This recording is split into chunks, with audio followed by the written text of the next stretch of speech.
Hey everybody, welcome back to the channel. So Armed Fantasia and Penny Blood, the Kickstarter for these two games has been done for a while now, and I was thinking of doing an update every month for this double Kickstarter project to keep everyone up to date who missed the Kickstarter. And unlike the Eiyuden Chronicle updates I do, where I just kind of read the update and go over it with everybody, I think since this Kickstarter is for two games, I might just do a little bit more of a synopsis type video to get out all the main information. So if you like this format for this Kickstarter, please let me know. So let's start with the first game, Armed Fantasia.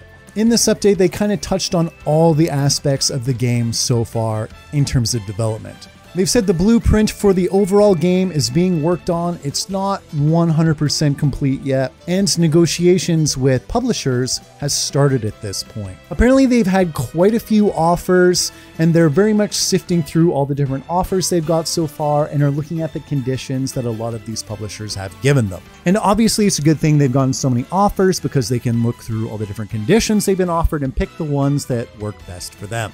So hopefully we'll get an announcement on that front in the not too distant future. The story outline for Armed Fantasia, while not finished yet, is going to be finished by year's end apparently. It is complete in terms of being done from beginning to end, but there's a lot of stuff in between that needs editing. New characters are also being designed as well. At least two very important characters have just been ordered and their designs have been completed. And Iconocluster, the anti-order group, which we've seen concept art of, are supposed to be finished by year's end as well. And the anomaly designs, those are the monsters in Armed Fantasia, have been progressing well with an overall list finished. But apparently a final check with the finished list needs to be made with the plot. A bunch of the arm skills and force breaks are still being plotted as well. Arm skills are abilities tied to specific weapons in the game, and force breaks are special flashy attacks which can be used out of turn order. They can do anything from damaging multiple enemies to healing your own party. Gadgets and vehicles that can be used out in the field are still being considered as well. They have not been finalized. And a prototype dungeon is up and running, which is being used to currently check things like movement speed and the scope of dungeons in the game for future development. And the last little thing was a piece of concept art for a windmill, which definitely keeps that steampunk Western vibe.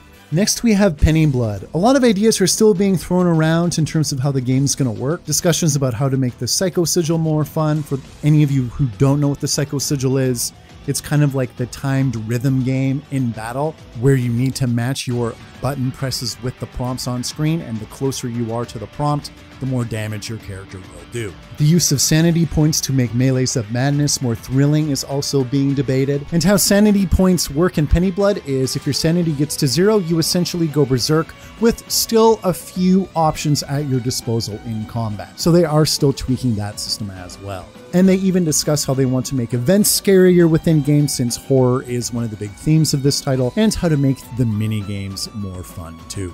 In terms of story, detailed candidates for locations and countries to appear in the game for the story are being worked out. We've seen a few of them, such as the United States and parts of Europe, but other than that, we don't know where this game will take us quite yet. And the main characters even are still being readjusted. Apparently, they've discovered new facets to their personality since the Kickstarter has ended, but they're trying to not get too carried away and get too crazy with the characters. Yes, there obviously is supernatural elements to Penny Blood, but they do want to keep it a little bit more grounded and serious at the same time too. So they are definitely trying to find a balance between crazy and serious. And the big bads of Penny Blood, the Hellhounders, there's a new member that's being added that hasn't been revealed yet. And then lastly, there is a little piece of Thanksgiving art for Penny Blood here with the main character. And that's pretty much it for both of these games right now. They're very much just getting their team members in the positions they need to be in order to really jumpstart development. And they're very much toying around with how to make the established aspects of the game, from the combat to the story to the mini games to the music, all that stuff, just how to make it better in the final product. So thank you for joining me for this update for this Kickstarter this month, everybody. Hope you enjoyed it, and please let me know in the comments, once again, if you want me to keep this format or to have it like my Eiyuden ones, where I just kind of read and we go over it together. Thanks everybody, and I'll see you next time.